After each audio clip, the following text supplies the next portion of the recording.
Hey, good morning to those of you out there on the West Coast. Good afternoon to those of you here on the East Coast with me.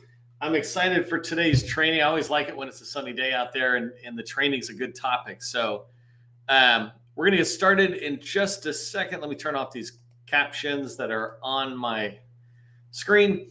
But before we get started in the training, I like to just start off with a tip for success for those of you showing up early and on time. I really appreciate that you do that. We have well over 100 people registered for today's training. And so here's the tip for success. When you're targeting a particular agency, whether it's Department of Education or the Army or Department of Homeland Security, et cetera, or even a subordinate agency within a department, find their strategic plan and then begin to review and understand the strategic plan. It doesn't take a big effort for you to dive into it. Like, for example, I just posted a DHS innovation strategic plan this morning on my LinkedIn profile, and it's about 55 pages.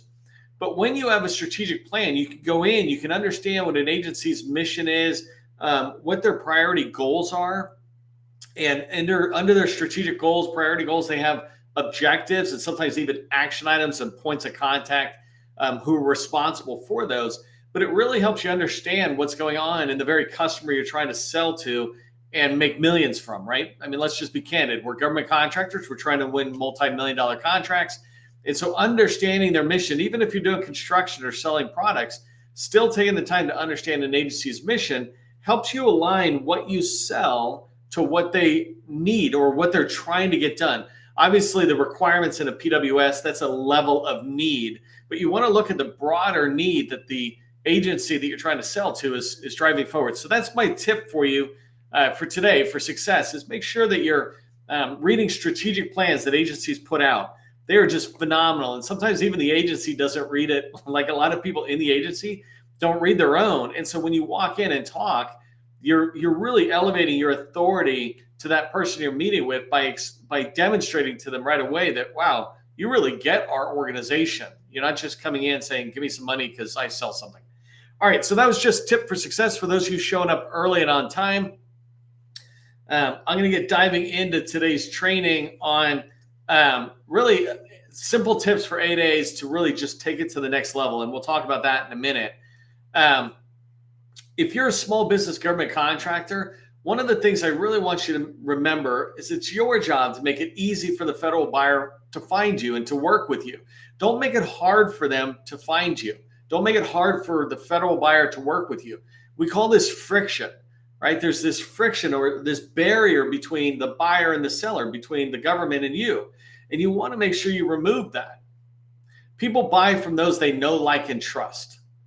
If the government buyer doesn't know you, then how can they like you? Right? If the government buyer doesn't know you, how can they trust you? And if the government buyer doesn't know you, then how on earth can they buy from you? Right? People buy from those they know, like, and trust, and you need to make it easy for them. And my tips today is going to kind of go down to that. One of my biggest frustrations in the federal market and in government contracting, especially with the federal government themselves, is their blindness to baby steps. They really look for the biggest possible initiatives out there that they can drive towards, instead of looking at these small steps that are right in front of them. And from my perspective, sometimes it's the little steps that can really help us drive forward to the success. And in particular for you, it is just simple steps that will drive to your success. It will not be some big major initiative. Those tend to always be too big, too far away, and often fail. But little steps, measurable in days or weeks, right? Those are things that really can drive to success. And that's what we're going to talk about. 3 simple steps 8A small businesses should be doing. I'm going to focus on 8A small businesses today, but every single thing that I talk about today, you can get rid of 8A and put in HubZone or woman-owned small business or just any small business, because it's all pretty straightforward. I'm going to cover down in 3 sections of today's training. The first thing is in these 3 simple little steps, right? Be visible, be focused, and be writing. Be visible means make sure that you're visible to the federal buyer and teammates when they come looking for a company like yours. We call it also findable, right? The second thing is be focused.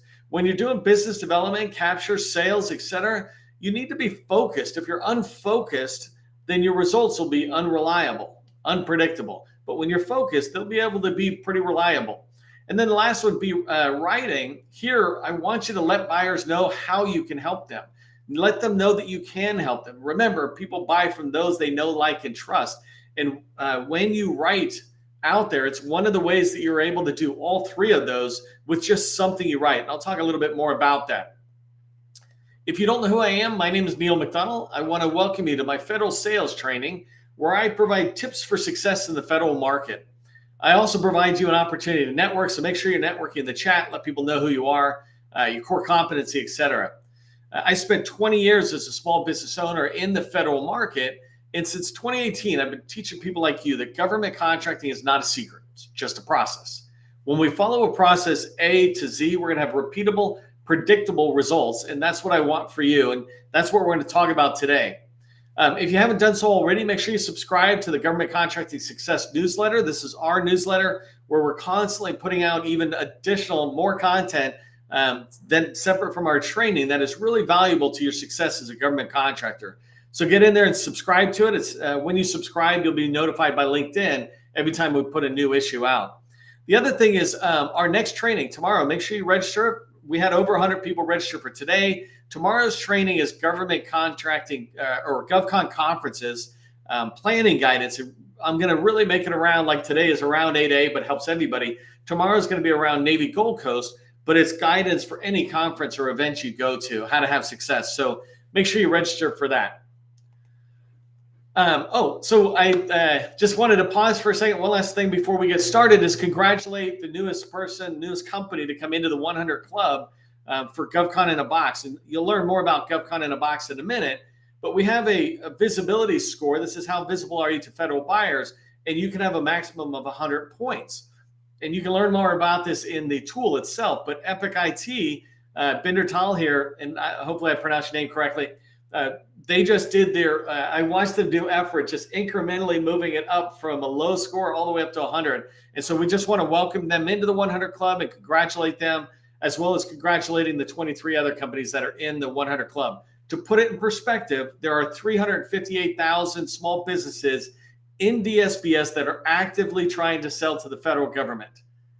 24 of them have a score of 100. The rest do not. It's really important to be visible, and 100 Club is one way to do that. All right, let's talk about being visible, and we'll go in and I'll show you the other one in a second. So when I talk about being visible, you want to be visible to federal buyers, right? The heading of this slide is describing the who. You want to be visible to federal buyers, and that's a whole pool of people.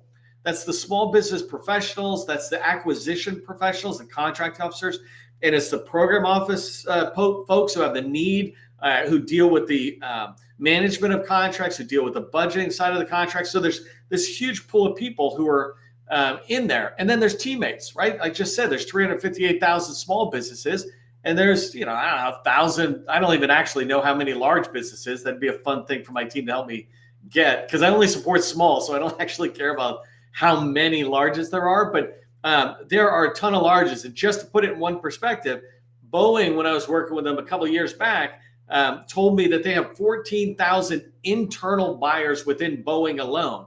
So when you think about all the largest just in the top 100, you're talking about a lot of buyers. These are business developers, capture managers, contract administrators, or supplier diversity people. So there's a ton of buyers within these large companies as well as all the small businesses. So that's the who, right? And the reason you want to be visible to all these people is because with all those people, the hundreds of thousands of buyers and teammates, you can't knock on their door.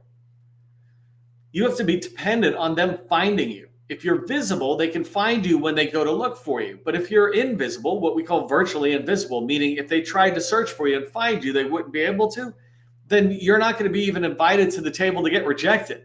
You want to at least get to the table so you can get a yes or a no, right? And so the reason you want to be visible is to make sure that all that inbound traffic, the 99% of the sales activity that happens in government contracting can happen. You're knocking on doors. You going out and proactively talking to people is only 1% of the entire pool of buyers. And so you want to make sure you're visible. How you can be visible is a pretty straightforward thing. And the first thing is just remember not how you can be visible, but how people find you, right? It's important to understand how people can find you when you're thinking about being visible. First thing is government buyers, teammates, etc. They're just like you, and they search for vendors just like you would search for a plumber, or if you need to get a haircut and you're in town or something, you would go to Google. You might go to Yelp or something, but you're going into the internet and the web, and you're searching for the vendors that you're looking for, right? And federal buyers are the same way. They go out and they search for a company like yours. They might type in cybersecurity or additive manufacturing. Whatever the term is, you want to make sure that you understand that they're just searching for you the same way. You hear about NAICS codes and some of these other things, but the reason those aren't good search methods is because if I search on a NAICS code, there's going to be thousands of results coming back. And so I'm going to have to filter it down. So I don't even bother searching on the NAICS code. If I'm going to search for software development, I'll get thousands of people. But if I say SharePoint software development as a keyword, now it's really narrowing in. So you want to make sure when you're visible, you think about how would they try to search for you. Let me make sure I'm doing that. And I'll show you in a minute what I'm talking about. But basically, these are keywords. How do you, if somebody searched on a keyword, what are those keywords? We're going to roll out a new tool. It'll probably be next week. I don't know, it might be this week, but it'll probably be next week for sure. But this new tool that will be free, and you can use it to create keywords that you can put into DSBS, etc., which is the next point. So it's an automated thing. It'll save you a ton of time. We've been doing this for years, and we'll take it from hours down to seconds. So let's talk about where buyers look for you. They look for you in DSBS. The dynamic small business search is the small business profile, which combines SAM data with the DSBS data, and it creates a small business profile. That's the #1 market research tool that's out there for federal buyers.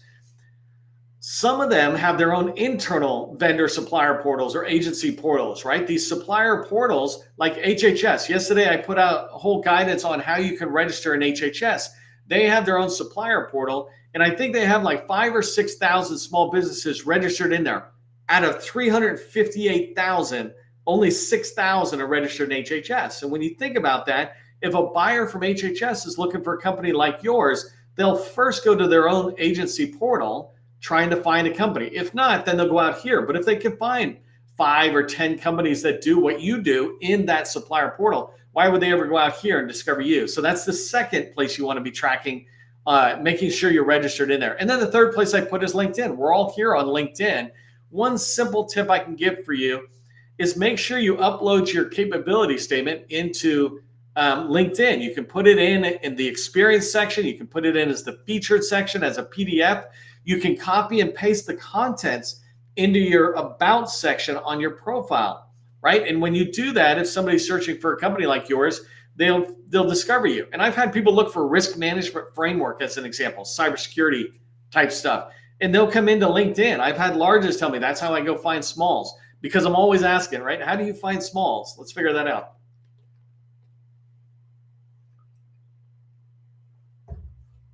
The last thing is, when do federal buyers and teammates look for you? It's kind of always, right? But they do it, I put ideation. I don't know if that's a word, but you get my point. When the program office is thinking about a requirement, they're thinking they might want to do stuff. Well, nowadays, buyers, you, me, and the federal buyer, they're smarter. They're more empowered to do research before ever talking to a salesperson or a company. And so they'll go out on the internet, they'll go out to DSBS, whatever it is. And so during the ideation phase, when they're just thinking about an opportunity or requirement in their words, then they'll go out looking for companies like yours to learn from and maybe have discussions. And then as it moves into the more formal side of the acquisition process for the federal government, we call that market research. And so they'll start doing that more formally. And this is what I mean by DSBS. And this is where they start actually writing down their efforts to do market research to justify any final decisions they do. And for industry, we do this in capture, right? If we identify an opportunity at whatever stage, we start thinking about what teammates we want. I talk about building a requirements gap analysis. That way you can understand the task areas. And if you're weak on some, you start looking for folks. Larges do this, smalls do this, we all do this. If we're looking at an opportunity we want to pursue, we think about whether we need teammates, and then we go out and look for them. And so you want to be visible when a large or a small business is looking for a company like yours. Okay, so I want to stop sharing one thing and share another thing really quick. Hold on. So I'm going to do this. And hopefully I did this correctly. So I took us over to the tool really quick, GovCon in a box, and I just want to show you what the visibility is. I'm coming into this feature of ours, company browser, where you can find teammates. But the first thing I wanted to show you, right, bottom right-hand side, or excuse me, right there, you can see there's 358,000. And this number changes every single day, but roughly 350,000 companies are active in DSBS. And so if I take this visibility score slider and I say, show me the 100 companies, you see that we've got 24 in there, right? And this is visibility. You want to make sure you're tracking it. Another way I might do this, let me reset the filter, is I might say, show me everybody who's got experience and who also has a keyword, let's say cyber security. Hopefully I did that right. Let me see if this works out. There you go. So I just said, show me companies that have experience, and there's 1,100 in there and 46. And so as a person who is looking for a company like yours comes in, they can start filtering it. Maybe they filter it by state, locality, or maybe they say, you know what, I'm looking for 8As, since that's our topic today. Show me 8As that say they do cyber who have experience. So when I say have experience, I mean it's either in USA Spending or DSBS. And so that's why you want to come in here and raise your score to 100. You're not coming into some proprietary tool where you're putting your data in our place. No, we're just giving you guidance on how to go back to the government's tools. And so you can do all that on your own. You don't even need to talk to us to track on that. Okay, so let me stop sharing really quick. Stop sharing. I'm going to bring my slides back up and I'll finish the training with the slides.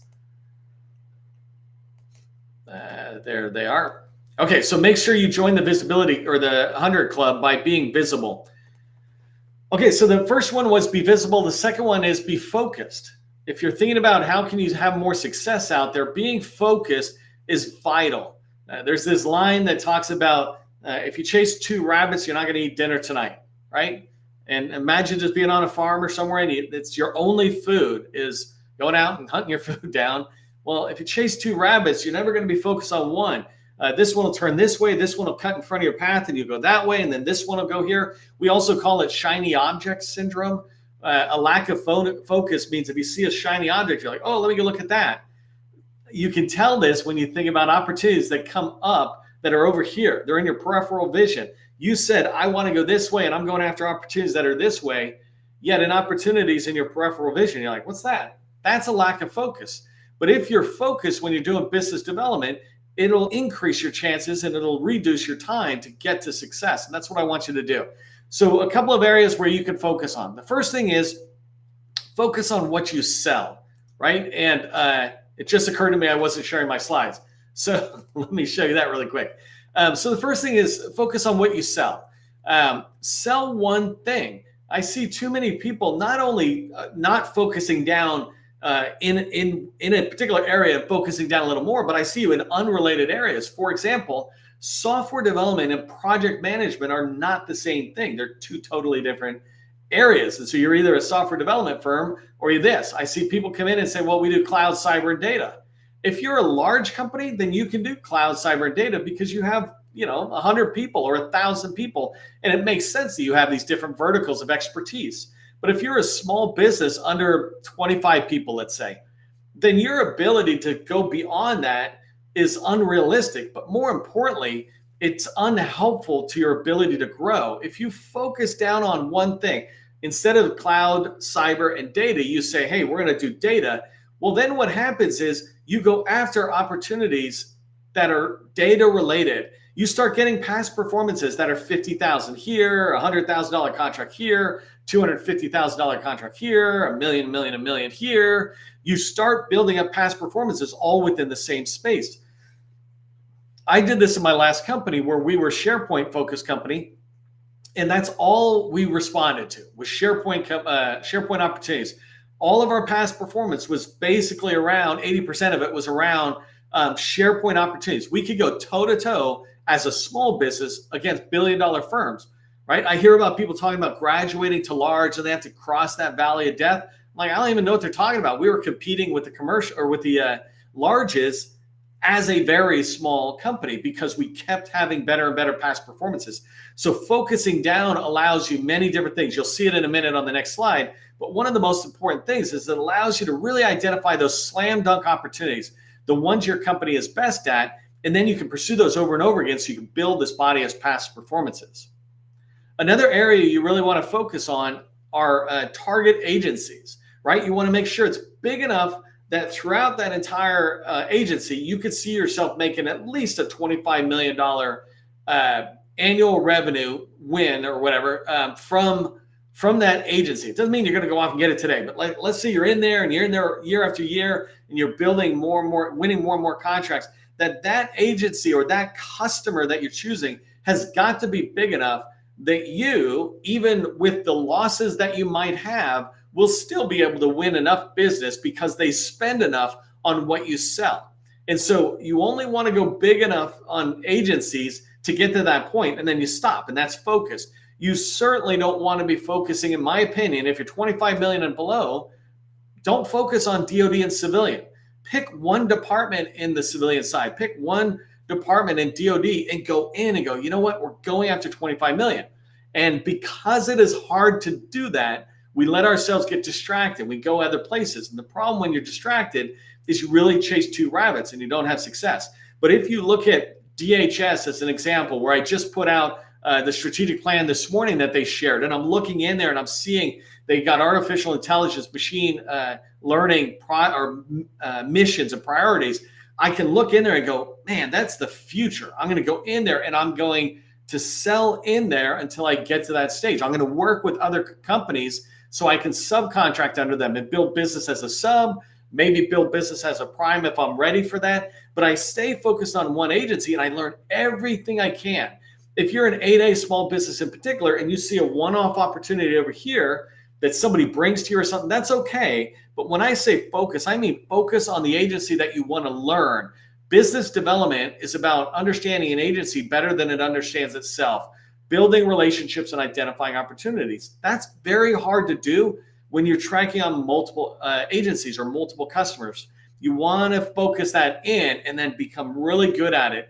And as long as you keep it big enough, so an example is CMS was big enough for one of my friends to build a $100 million company doing data alone, right? CMS is just one agency within HHS, a department, and they built a $100 million company just in there. It's possible. You just want to look at what you sell and align it to this. Last thing is the relationships you want to develop. You really want to focus those as well. And in this particular case, I'm talking about focusing them on more of a weekly or monthly basis. So you're going to go out and try to develop relationships, keep them focused to a common thread. An example would be maybe next month in September, I'm going to plan to go out and develop relationships with teaming partners who are on Oasis, because I want to go after opportunities that are on Oasis. And I don't care if it comes out as Oasis large or small or 8A or this pool or that pool. I don't care. I want to be able to have access to any one of those. And so I want to build relationships with people who are willing to introduce me to opportunities. And so those relationships, just focus them down. It really allows you to be able to focus your effort. Okay, so my last tip here after be visible, be focused is be writing, right? If you really want to increase this, you want to be writing to let federal buyers know that you exist and how you can help, or that you can help, right? And so really just helping you understand, first off, how writing can help build those relationships with federal buyers. Think about this. When you write a response, by the way, when you write a response in your sweet spot and you're writing it to your target customer and you're writing numerous ones, when you write it and send it to the government, it does not go in the garbage can. It does not go into a hard drive unreviewed. When the government receives these things, they look at it, they consume it, they decide what they want to do with it. But for the most part, the acquisition personnel who are putting this out, the RFI and sources sought, and the related program office, they're going to look at it and they're going to see you. They're going to learn from you on whatever you put inside your response. And that's going to help them begin to know, like, and trust you. What they see in the document will help them like and trust you. I like how they say this. I trust what they're saying because they back it up, which I'll talk about in a second, right? But writing can help you build a relationship because your document that response that you're sending can get in and have meetings, one-on-one meetings with your target customer without you even being there, right? You are putting, and I know this is a little weird, but you are putting yourself and your company on a piece of paper and you're sending it to them, and that piece of paper is having the one-on-one meeting with the other person, no interruptions. They're reading it. And if you write a good response in your sweet spot, then those people are going to know, like, and trust you. Not every response is going to lead to something, but when you write enough of them, you will find traction, right? Second thing is respond to RFIs only in your sweet spot. I've already kind of alluded to this, but this is really important. Don't write responses thinking you're going to win contracts that are out there. Even if you do, you're not going to build a strong company. A strong company is one that is built on a strong foundation of a focused core offering, an area that you're a subject matter expert. But so responding to RFIs in your sweet spot, it also makes it faster and easier for you to do. You really get it, and you can really begin to communicate to the customer that I get what you're saying. I see what this agency has a need around what we sell. This agency and this agency, they have this similar type of needs. You're able to pass the lessons learned from one requirement document to another. You really begin to understand what you sell as you begin to understand what they want, right? The way they're describing the need for your solution or your product. The next one, bullet 3 here, is write for the win. This is so important. When you write a response, don't just push a capability statement out. Every single RFI I write, even when they're not as good as I would love them to be, are written as if I'm writing a proposal for a $100 million opportunity, right? I'm writing a proposal response. That quality, that level to an RFI or sources sought notice, that's how I write. I'm writing because I want to push the competition out. I want to wow the customer so much. They're like, man, this is a compelling and convincing response to our sources sought notice, right? And compelling is this idea that they're like, wow, I really want to do this. I could see this. We go here and here, and yes, we do this. I really like what you're telling me, but I'm not quite sure. And that's convincing. Convincing is, look, we have done this before. Like I said, we did SharePoint in my last company because we could sit there and say, we did this at the White House. We did this in the Air Force. We did this at DHS. Whoever is reading my compelling case or approach is now convinced, because I'm not just past performance backing it up, but the stories are backing up or convincing them that, yes, you too can have the same experience. And the last bullet I have here is just when you write to your sweet spot and you respond to RFIs to that focused agency, you really start getting better over and over and over again.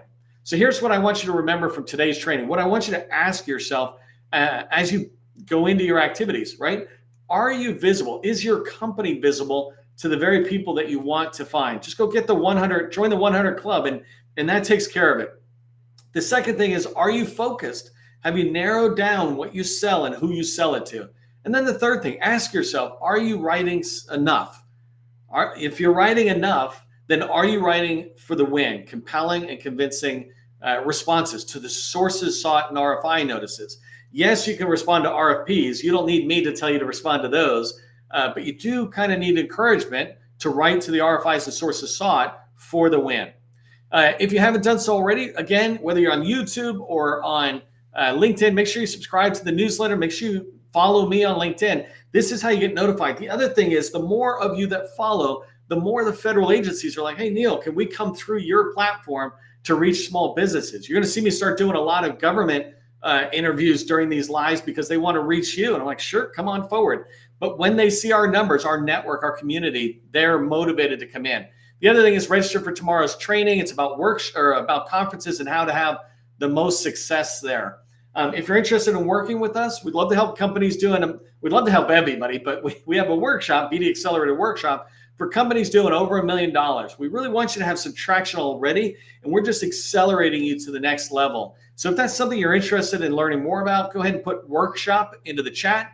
If that's not you, just throw thanks into the chat if you found value. And for all of us, just remember, government contracting, it is not a secret. It's just a process. I'll see you in the next training.